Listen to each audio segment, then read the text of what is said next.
थोड़ा समझते हैं इसको। मैप सामने रखिए। कई बार इतिहास में ऐसी घटनाएं हुई हैं जब कोई एक इलाका या कोई एक समुदाय किसी से एकजुट होने का आह्वान करता है, भैया हमें भी अपना अंग बना लो, और रिजल्ट उलट आता है। एकजुट होने की जगह उसको उससे अलग कर दिया जाता है या अलग वो हो जाता है। ऐसा होता कैसे है, पहले इसको समझने की आवश्यकता है। वो क्या है ये देखना जरूरी है। 1600 से लेकर और 1750 के बीच में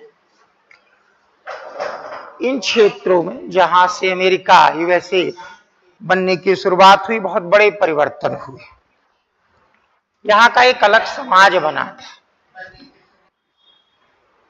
ये समाज कुछ डिफरेंट टाइप का था। यहां जन्मजात इलीट वर्ग नहीं था, बल्कि आज के युग का पहला समाज यही बना था। हकीकत में आज की दुनिया की शुरुआत ही यहीं से हुई है। जो भी आज का विश्व है उसके सारे प्रोमिनेंट लक्षण यहीं से सामने आए हैं। यहां आप मेहनत करेंगे, आप कितनी भी ऊंचाई तक जा सकते हैं। यहां जन्म से कोई यूके की तरह इलीट नहीं हुआ करता था। यहां के लोगों में जन्म के आधार पे यूके की तरह भेदभाव भी नहीं होता था। तो सच्चे अर्थों में आधुनिक विश्व का जन्म ही यहीं से हो रहा था। जिसकी हम बातें करते लोग उसी को देख के नकल करते हैं। बहुत सरल भाषा में बात करें तो ये मेगा सिटी टाइप से इसका जन्म हुआ था। मेगा सिटी में इसका कोई अर्थ नहीं कि आप किस जाति के हैं, आपके परदादा कौन थे, आप क्या हैं, ये वहां ज्यादा महत्वपूर्ण है। ऊपर से कुछ चीजें और थी। इनकी अर्थव्यवस्था फल फूल रही थी और ये चाहते थे इसको और आगे बढ़ा लें, क्योंकि इनको जो कुछ भी मिला है उसी कारण से मिला है। उसी प्रकार से ब्रिटेन अपने आप को बदलने को तैयार नहीं था। अगर इस स्थिति की तुलना आप करेंगे तो 1920-30 के दशक के भारत से कर सकते हैं। एक गोल्डन अपॉर्चुनिटी थी भारतीयों के पास अपने समाज के अंदर के भेदभाव को खत्म करने के लिए। तमाम पिछड़ी जातियों ने जनेऊ पहनने के लिए आंदोलन किए थे। सिर्फ जनेऊ पहनना है, वो जनेऊ जिसको आजकल कोई पूछता नहीं है। शायद ही आपको हजारों में कोई एक पहने हुए मिल जाएगा, लेकिन उनके ऊपर हमले किए गए। शुरुआती दौर में 30 के दशक में तमाम दलित जातियों ने जनेऊ पहनने और मंदिर में हमें प्रवेश दो इसके लिए आंदोलन किया। और आज आप देखिए कि वोट बैंक की राजनीति यहां तक पहुंच गई है कि बिठाकर पांव धोने तक का सीधा प्रसारण किया जाता है। 100 साल पहले अगर यही आपके पूर्वज स्वीकार कर लेते, स्वीकार कर लिया था, एक जगह मतदान हुआ था तो 67% ने पक्ष में ही वोट डाला कि बिल्कुल मंदिर इनको आने दो, जनेऊ पहनने दो। लेकिन इन 33% घटिया लोगों ने सारे किए कराए पर पानी फेर दिया। इन्हीं में से कुछों ने बाद में अटैक किया, हमला किया, और एक दीवार खड़ी होती चली गई। अंग्रेजों को लगा कि सिर्फ मुस्लिम लीग को खड़ा करके राष्ट्रीय आंदोलन को 2 टुकड़ों में नहीं बांटा जा सकता है। रियासतों का कोई महत्व रह नहीं गया है, रियासतों की जनता खुद राजाओं के साथ नहीं है। तो फिर उन्होंने इधर फोकस करना शुरू किया। तभी से भारत में द्रविड़वाद का जन्म हुआ है और तभी से भारत में दलितिस्तान जैसी मांगे उठी। 33% अपने घटियापन से बाज आ गए होते तो ये सारी चीजें खत्म हो गई होती और आज भारत में जातिवाद लगभग न के बराबर रह गया होता। अब ये अंदर से आंदोलन आएगा और तभी खत्म होगा। अंदर से आंदोलन मतलब समझते हैं, जब ओबीसी समुदाय बार बार खुद कहना शुरू कर देगा कि हमारी मेरिट जनरल से अब ज्यादा जाने लगी, आप जल्दी से जल्दी को ये ओबीसी के नाम पे जो आप आरक्षण दे रहे हैं हटाओ, तभी अब कुछ हो पाएगा। लेकिन इस चीज को समझने की कोशिश करिए कि ये 33% की घटिया हरकतों ने एक समाज के वास्तविक समाज में कन्वर्ट होने पे रोक लगा दी। कुछ यही ऐसा वहां भी होने लगा। जब ये आगे बढ़ रहे थे तो चाहिए था कि वो आगे बढ़ के अपने में मिला लेता। मांग सिर्फ इनकी एक थी कि हमें भी ब्रिटेन की संसद में वोटिंग राइट्स दे दो। वो अस्वीकार कर दी गई। तो पहली बार तो इनके अंदर कि तुम सेकंड क्लास दोयम दर्जे के हो, ये फीलिंग कराई गई। उसके बाद एक कोई तात्कालिक घटना होती है जो इतिहास को बदलती है, और ये घटना थी यूरोप का सप्तवर्षीय 7 ईयर वार। ब्रिटेन और फ्रांस आपस में लड़े। ये भारत में भी तीसरा कर्नाटक युद्ध बनकर सामने आया, जिसमें अंग्रेज और फ्रेंच लड़े। तो ऐसी स्थिति में इसके बाद ब्रिटेन की अर्थव्यवस्था खस्ता हो गई। अगर वो वही सब जगह करता, यानी अपने यहां भी टैक्स बढ़ा के उसको अर्थव्यवस्था को संभालता, तो दिक्कत नहीं थी। लेकिन समस्या बस यहां एक आई कि उसने इन्हीं इलाकों पे टैक्स और बढ़ा दिए। 2 एक्ट लागू किए जिसके द्वारा इन क्षेत्रों में टैक्स बढ़ाया गया। अब इनको ये चीज बुरी लग रही कि आप सबसे ज्यादा टैक्स भी हमसे ही ले रहे हो और हम आपकी संसद के अंग भी नहीं, ये कैसे संभव है भाई। तो इन लोगों ने जब विरोध किया, उस विरोध के बाद भी सामने आ गए होते। ठीक वही हरकतें, अगर एक बार इतिहास में, क्यों कहते हैं इतिहास अपनी गलतियों को दोहराता है, अगर ये हरकतें यूएसए कर चुका है 1750 के आसपास, तो भारत में 1920 के दशक में लोगों को नहीं करनी चाहिए थी। लेकिन जब कोई पढ़ा हो इतिहास, तो ये जो हमला करने वाले थे इतिहास से तो उनका दूर दूर का नाता नहीं। तो ऐसी परिस्थिति में जब इन लोगों ने विरोध किया, तो ब्रिटेन ने एक बहुत बड़ी गलती कर दी कि सीधे ब्रिटेन से यूएसए में सेना भेज दी गई। इनको आभास करा दिया गया कि बाकी जगहों पे हम भले पॉलिटिकली किसी मुद्दे को हल करेंगे, तुम्हारे यहां सिर्फ और सिर्फ एक उपाय है, सेना के द्वारा दमन करेंगे।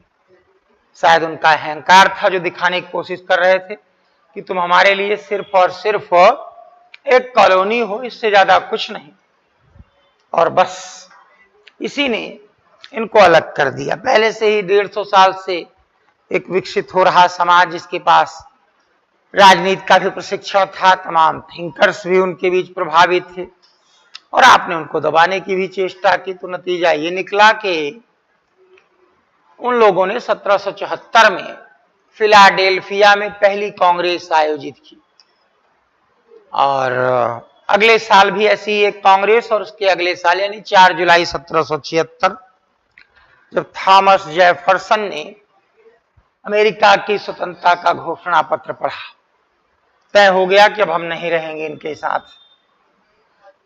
यहां दिक्कत क्या हुई, इनकी तमाम मूर्खतापूर्ण हरकतों के बावजूद समाज के 2 हिस्सों में नहीं बंट पाया महात्मा गांधी का सफल नेतृत्व। उन्होंने अनशन करके अनुसूचित जाति वर्ग को विशेष अधिकार दिला के इस समाज के विभाजन को रोक लिया। जब आप गंभीर होकर इतिहास पढ़ेंगे तो आप पाएंगे कि इनकी मूर्खता को गांधी जी ने अनशन करके किसी तरीके से ढकने की कोशिश की और विशेष अधिकार दिला के 2 हिस्सों में समाज के बंटने को रोक दिया। यहां ऐसा कुछ था ही नहीं। और जैसे ही इन्होंने वार ऑफ इंडिपेंडेंस पढ़ा, तो फिर उस स्थिति में एक युद्ध शुरू हुआ। ब्रिटेन के लिए इतनी दूर से युद्ध चला पाना असंभव था। फ्रांस भी चाहता था ये अलग हो, क्योंकि उसको इसमें आर्थिक लाभ था। आर्थिक घटनाएं बहुत सारी ऐसे इतिहास में घटित होती हैं जो कि हर क्षेत्र को परिवर्तित करती हैं। जरा इसको आप ध्यान से समझेंगे कि कैसे कौन सी आर्थिक घटना जो है किसी बड़ी राजनीतिक घटना को जन्म दे देती है। थोड़ा ध्यान से इसको समझने की चेष्टा करिए। जैसे यूएसए की स्वतंत्रता में फ्रांस का आर्थिक लाभ कि अब ये हमारे साथ व्यापार करेगा, एक बढ़िया मार्केट मिल जाएगा, रॉ मटेरियल हमको यहां से मिल जाएंगे, इसलिए इसको स्वतंत्र होना ही चाहिए। बाद में ऐसे यूएसए को लगेगा कि इन इलाकों को स्पेन से स्वतंत्र होना चाहिए। अगर ये स्वतंत्र हो जाएंगे तो इतनी दूर से व्यापार न करके सीधे हमारे साथ व्यापार करेंगे, थोड़े समय बाद वो इनके अंदर स्वतंत्रता की आग जला देगा, इनको स्वतंत्र करा लेगा। हर जगह ये सारी स्थितियां हैं। कोई चीज उतना देखने में सीधी सीधी लगती नहीं है जितना कि हम सोचते हैं। हर जगह है, कोई न कोई कारण ऐसे दबे रहते हैं, छुपे रहते हैं।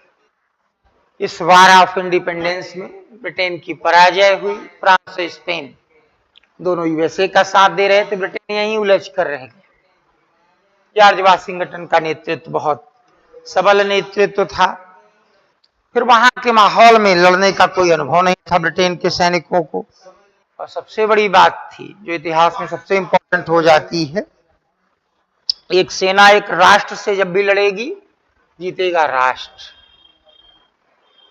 इसीलिए पहले महाशक्तियां किसी देश में अंदर अंदर जनता को विभाजित करती, उसके बाद फिर अटैक करती। यहां यूएसए पूरा राष्ट्र,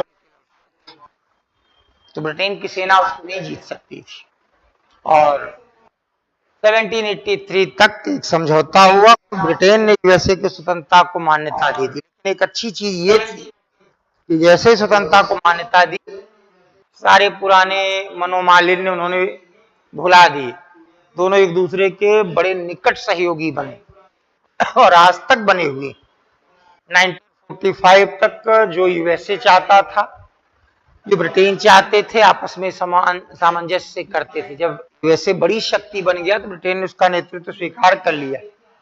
आज ब्रिटेन वही करता है जो यूएसए की इच्छा होती। इन दोनों की बॉन्डिंग बड़ी जबरदस्त हुआ करती।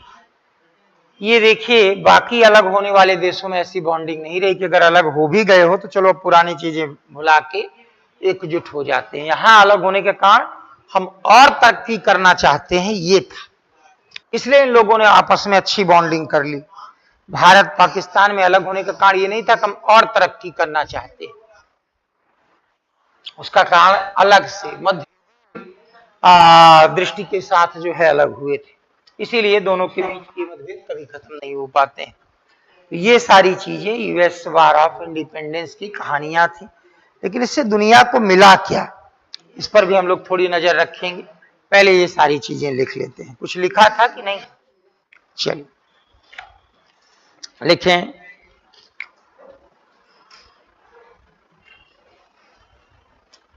पुनर्जागरण और बौद्धिक क्रांति का व्यवहारिक रूप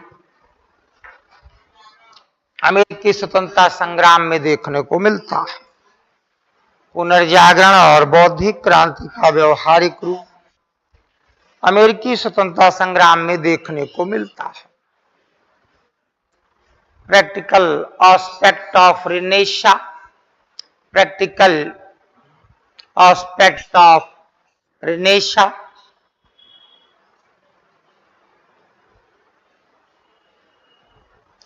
could be observed in US War of Independence. US War of Independence. अमेरिकी स्वतंत्रता संग्राम एक नई दुनिया के जन्म का प्रतीक है, या जन्म का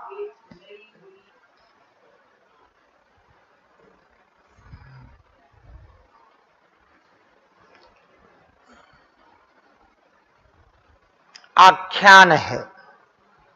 US War of Independence is a fairy tale of origin of a new world, origin of a new world, नई दुनिया के जन्म का आख्यान है। 1600 ईस्वी में यूएसए ने यहां पहला उपनिवेश स्थापित किया था, वर्जीनिया में। In 1600 CE, USA had set up very first colony. Sorry, UK had set up very first colony in USA. 1600 ईस्वी में यूके ने यहां अपना पहला उपनिवेश स्थापित किया था। अगले 100 वर्षों में 13 उपनिवेशों की स्थापना हो चुकी थी। 13 colonies were set up during next 150 years, next 150 years, 150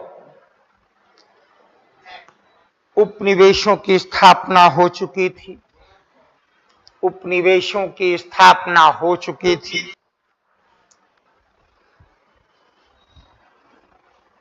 ये सभी उपनिवेश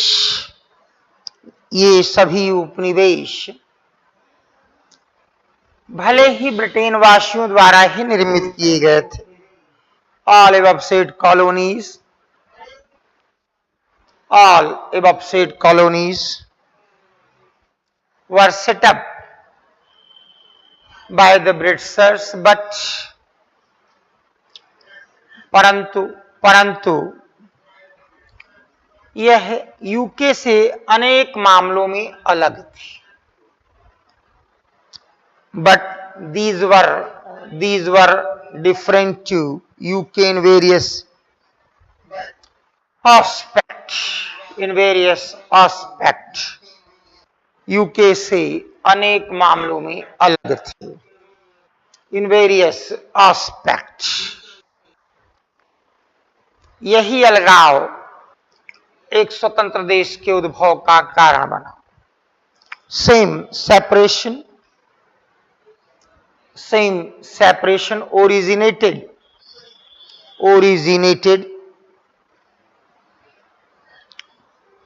an independent country. पैराग्राफ बदल दें। यूएसए के उपनिवेशों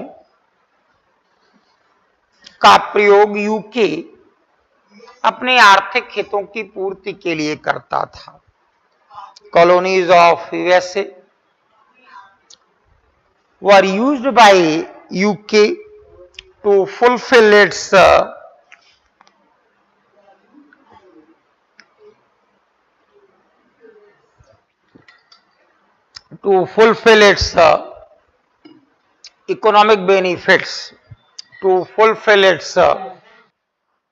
economic benefits, अपने आर्थिक हितों की पूर्ति के लिए करता था। अमेरिकी उपनिवेश ब्रिटेन को कच्चे माल की आपूर्ति करते थे। US colonies were source of raw material for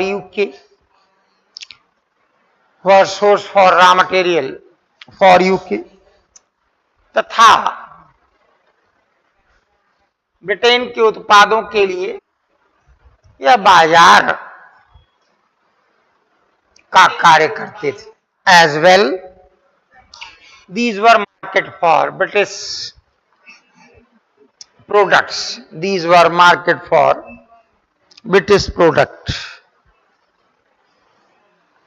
18वीं शताब्दी से फ्रांस और स्पेन जैसे देशों में भी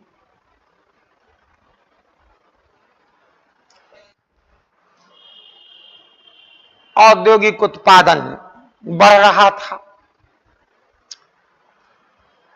Since 18th century, industrial production was being increasing in France and Spain alike countries. औद्योगिक उत्पादन बढ़ रहा था। ये देश भी कच्चे माल का स्रोत और तैयार उत्पाद के लिए बाजार चाहते थे। These countries also wanted resource of raw material, market for manufactured goods.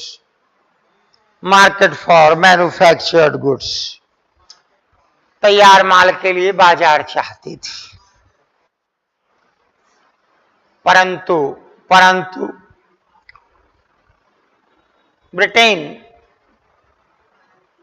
USA के उपनिवेशों का प्रयोग सिर्फ अपने हितों के लिए करना चाहता था।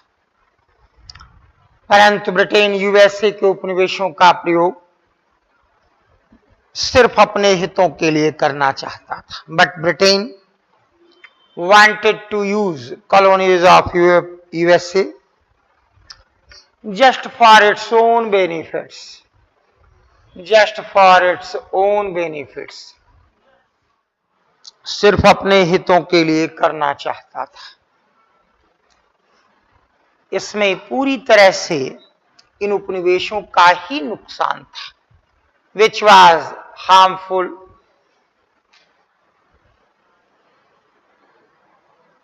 for the colonies. Harmful for the colonies. इन उपनिवेशों का ही नुकसान था. Harmful for the colonies. Paragraph बदल दें.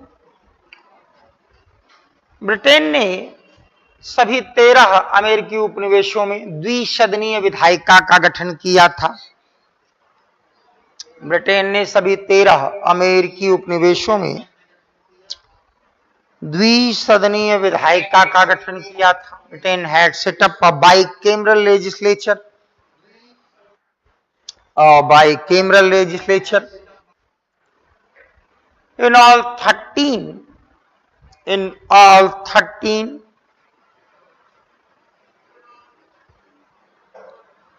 अमेरिकन कॉलोनीज का गठन किया था.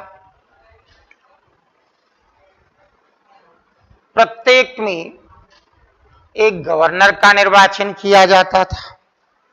A governor was elected in every colony.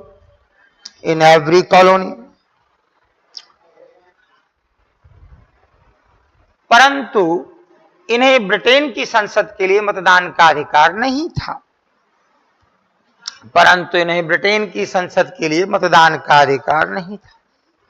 But these were not authorized to vote for British Parliament.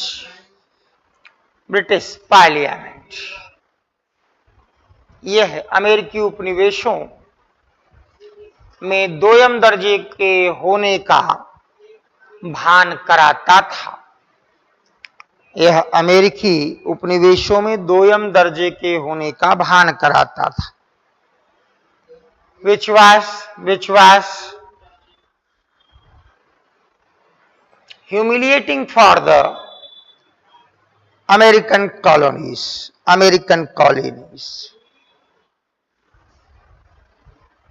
जब सप्तवर्षीय युद्ध के बाद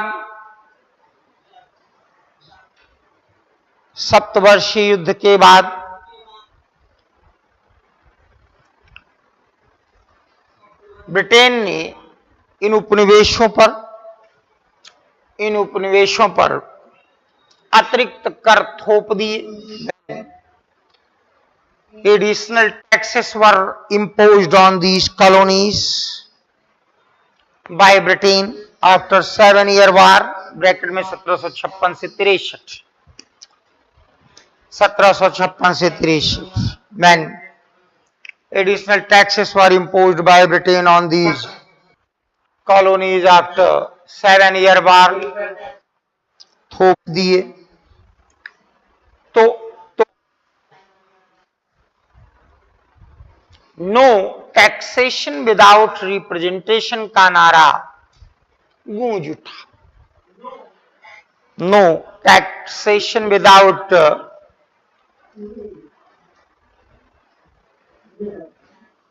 representation became a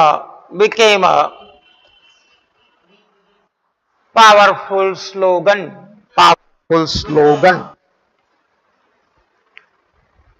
एक तरफ ब्रिटेन गौरवपूर्ण क्रांति ग्लोरियस रेवोल्यूशन 1688 ब्रैकेट में के बाद लोकतांत्रिक प्रणाली की ओर बढ़ रहा था. One side, Britain was growing towards democratic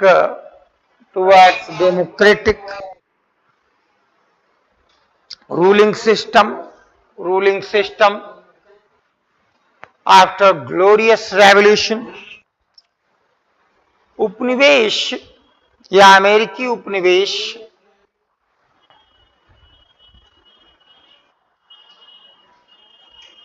Britain के इस राजनीतिक विकास से वंचित थी। American colonies were deprived from this political advancement of Britain, paragraph बदल दें। उपनिवेशों में अपना एक भिन्न समाज विकसित हो रहा था। Separate society was being emerging in colonies, एक भिन्न समाज विकसित हो रहा था। was being emerging in colonies, विकसित हो रहा था, जहां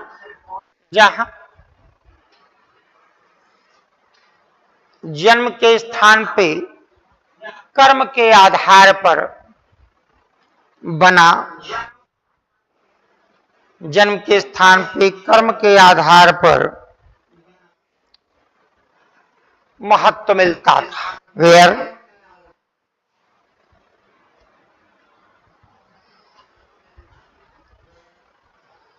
one was given importance on the basis of its individual force in place of by birth society, यह एक ऐसा मध्य वर्ग था। It was such a mediocre class जिसने न सिर्फ आर्थिक विकास किया था,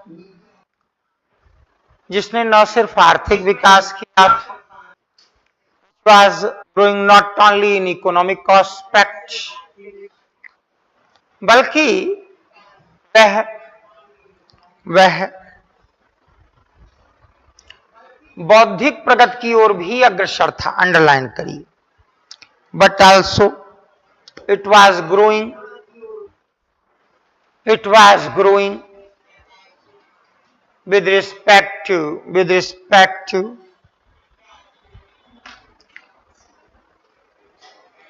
enlightenment,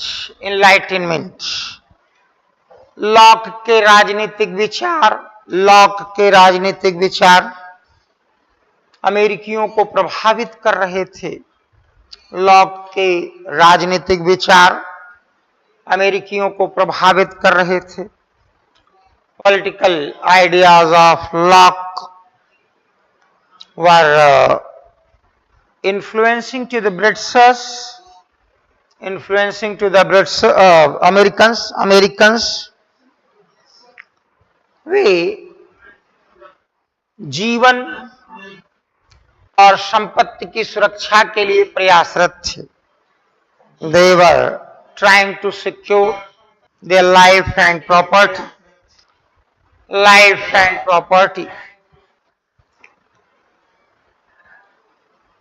एडम स्मिथ ने उन्हें वाणिज्यवाद के विरुद्ध विद्रोह करने के लिए प्रेरित किया।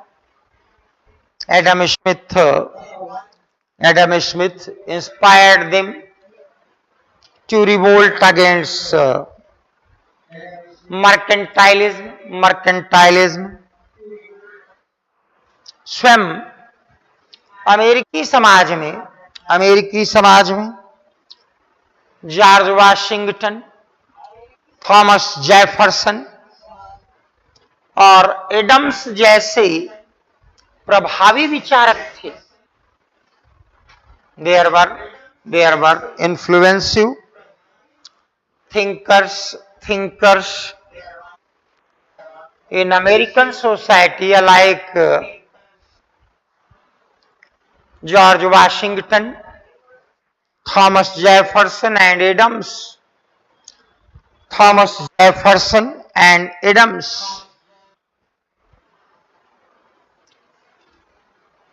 वास्तव में 150 वर्षों के जीवन ने इन उपनिवेशों को ब्रिटेन से पृथक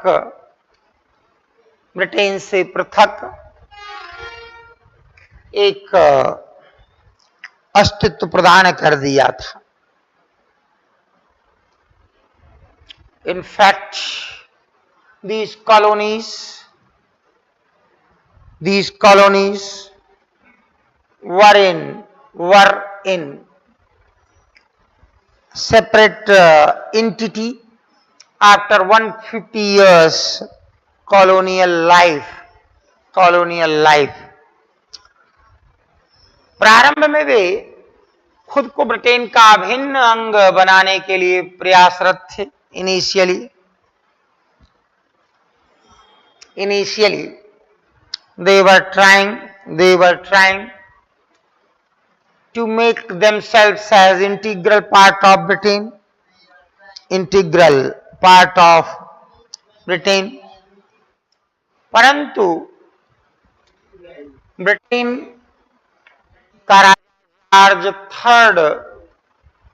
का राजा जॉर्ज थर्ड वास्तविकता को समझ नहीं पा रहा था। But George third, king of Britain, was unable to understand this reality। जब उपनिवेशों पर ग्रेनविल एक्ट और टाउनसेंड एक्ट लागू किए गए तो उपनिवेशों ने इसका विरोध किया। When Grenville Act and Townshend Act were implemented on colonies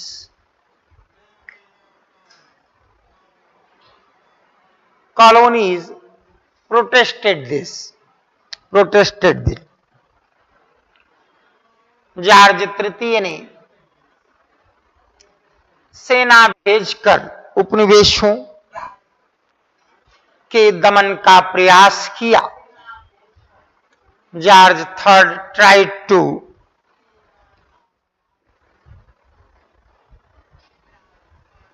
tried to suppress the colonies by force।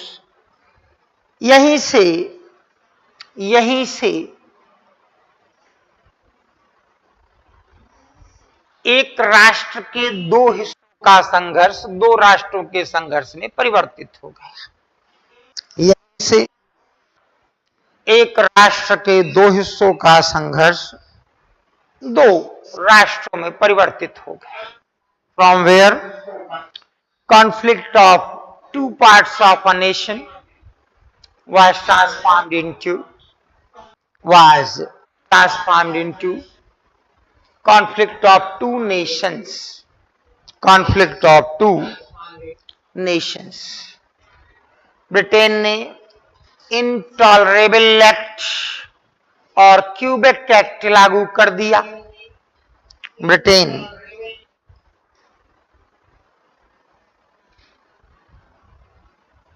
implemented intolerable act and Quebec Act।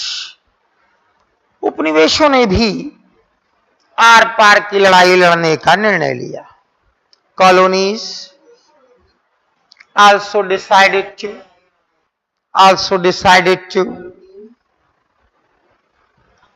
commence a decisive war। 1774 Philadelphia में उपनिवेशों की पहली कांग्रेस का आयोजन किया गया। 1774 first Congress of colonies held at Philadelphia, जिसमें संघर्ष जारी रखने का निर्णय लिया गया। In which it was decided to continue the struggle। 4 जुलाई 1776 को थॉमस जेफरसन ने यूएस डिक्लेरेशन ऑफ इंडिपेंडेंस पढ़ा 4 जुलाई 1776 को थॉमस जेफरसन ने यूएस डिक्लेरेशन ऑफ इंडिपेंडेंस पढ़ा। Thomas Jefferson proclaimed US Declaration of Independence on July 4th, 1776। इस प्रकार एक निर्णायक युद्ध प्रारंभ हुआ। In this way, a decisive war was started। George Washington को यूएसए का सेनापति चुना गया। जॉर्ज वाशिंगटन वाज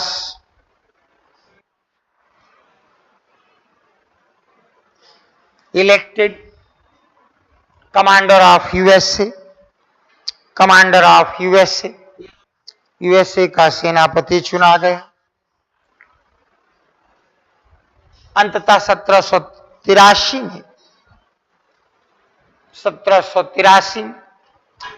पेरिस में एक शांति सम्मेलन हुआ। Finally a peace conference held at Paris in 1783। Britain ने यूएसए की स्वतंत्रता को मान्यता दी थी। Britain recognized freedom of USA, USA की स्वतंत्रता को मान्यता दी। बेंजामिन फ्रैंकलिन ने इस शांति सम्मेलन की मध्यस्थता की। बेंजामिन फ्रैंकलिन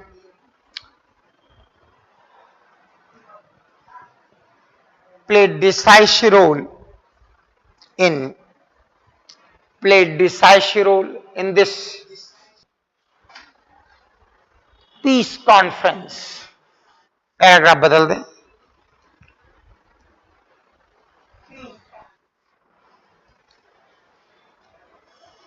ब्रिटेन की इस पराजय के अनेक कारण हैं।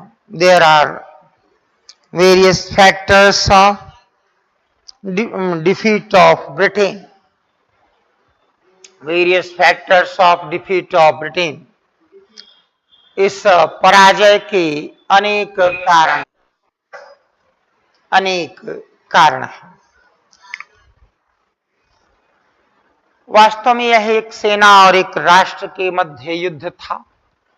In fact, it was a battle between armed forces and a nation।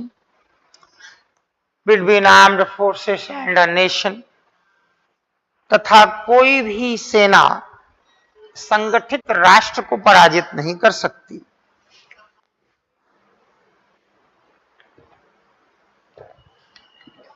And no army could defeat to an organized nation। एक संगठित राष्ट्र को पराजित नहीं कर सकती।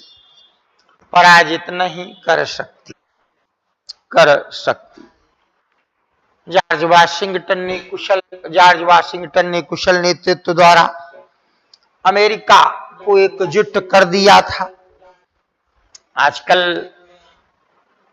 ब्रिटेन में भी कंजर्वेटिव पार्टी है, उस समय इनको टोरी कहा जाता था। ये टोरी अमेरिका में भी थे, लेकिन ये जॉर्ज वाशिंगटन का ही प्रभाव था कि ये टोरी भी बाद में अमेरिका की स्वतंत्रता के पक्षधर बन गए, जबकि अंदर ही अंदर ये ब्रिटेन के साथ ही रहना चाहते थे। तो लिखें, टोरियों ने भी अंततः इस स्वतंत्रता संग्राम को समर्थन दिया। इवन टोरी ब्रैकेट में conservative also supported this war of independence।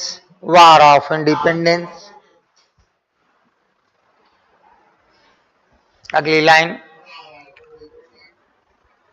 Britain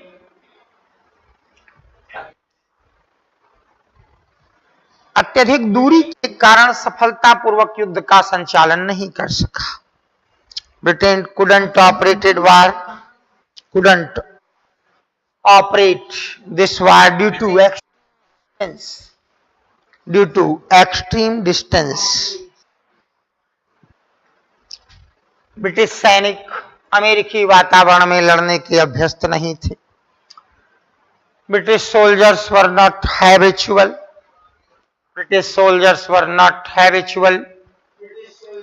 to confront US climate.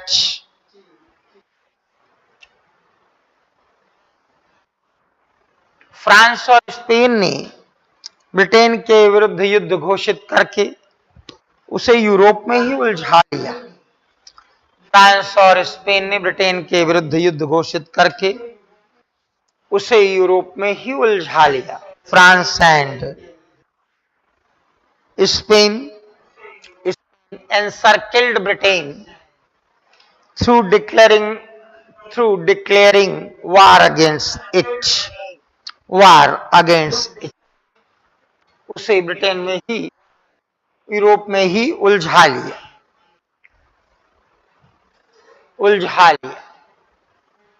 Heading डाली, परिणाम, consequences। ये ध्यान रखिएगा, जब भी दो समाज लड़ेंगे हमेशा प्रोग्रेसिव समाज जीतेगा। जब हमारे 1857 की क्रांति में हम लोगों ने विद्रोह किया, चूंकि अंग्रेज नई नई चीजें देश में ला रहे थे, मीडियोकर को लाभ ज्यादा दिख रहा था। उनको लगता था हमारे बच्चे शहरों में पढ़ सकते हैं, नौकरी कर सकते हैं, जबकि इनके पास ऐसा कोई विजन नहीं था। इसीलिए आजादी की लड़ाई में भविष्य के विजन रखे गए कि ज्यादा से ज्यादा लोग अट्रैक्ट, किसी खराब से खराब अभियान में भी एक भविष्य की दृष्टि डाल दी जाती, जिससे कि लोग अट्रैक्ट हो जाए, साथ आ जाए कि हम एक नया देश बनाएंगे तो उसमें आपको ये मिल जाएगा, तभी लोग साथ देते हैं। बिना विजन के लोग साथ नहीं देते। वही कुछ स्थिति यहां भी बनने वाली थी और सभी को लग रहा था कि ब्रिटेन की मर्केंटाइलिज्म वाली पॉलिसी, बस हम ही से खरीदो, हम ही को बेचो, इसकी तुलना में पूरी दुनिया का एक व्यापक मार्केट मिल जाएगा तो सबको ज्यादा लाभ हो। तो अमेरिका जिस स्टैंड को लेकर चल रहा था उसमें एक भविष्य का विजन, जीत उसी की होने वाली थी। इसीलिए हमेशा जब कोई प्रोग्रेसिव विजन लेकर आता है तो आगे चला जाता है। जहां कोई पराजित होता है उसका कारण यही होता है कि लोग उससे जुड़ नहीं पा रहे हैं, क्योंकि उसका विजन प्रोग्रेसिव नहीं। ये आज तक की राजनीति में देख लीजिए, जैसे ही ज्यादा प्रोग्रेसिव विजन लेकर आप आइए, आपके साथ ज्यादा से ज्यादा लोग जुड़ते चले जाते हैं।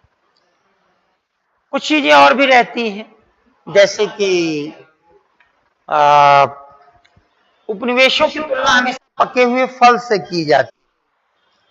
कोई भी देश किसी क्षेत्र को कॉलोनी बनाता है तो वहां इंफ्रास्ट्रक्चर डेवलप करेगा, वहां एक सिस्टम डेवलप करेगा, लॉ एंड ऑर्डर मेंटेन करेगा, क्योंकि ये सारी चीजें होंगी तभी उसको लाभ होता है। लेकिन फल पकने के बाद कभी पेड़ पे खुद नहीं लगा रहेगा, उसकी एक स्वाभाविक प्रक्रिया, फल और फसल पकने के बाद पेड़ से अलग हो जाएंगे, एक नेचुरल प्रोसेस। जब आप एक मीडियोकर डेवलप कर दोगे, क्योंकि उन्हीं के साथ आप शासन कर पा रहे हो, मीडियोकर महत्वाकांक्षी होगा, वो अंत में चाहेगा कि हम अब अलग होके सारी सत्ता अपने हाथ में ले ले। यही अमेरिका में हुआ, यही आगे चल के फ्रांस में होने वाला, यही भारत में होगा। एक स्वाभाविक प्रक्रिया है उपनिवेशवाद की, एक लिमिट तक बस आप किसी को अपने अधीन रख सकते हो, जैसे वो अवेयर होगा उसके बाद वो एक अलग अस्तित्व अपना बना लेगा। अगली क्लास में लिखेंगे, तैयार करिए। तो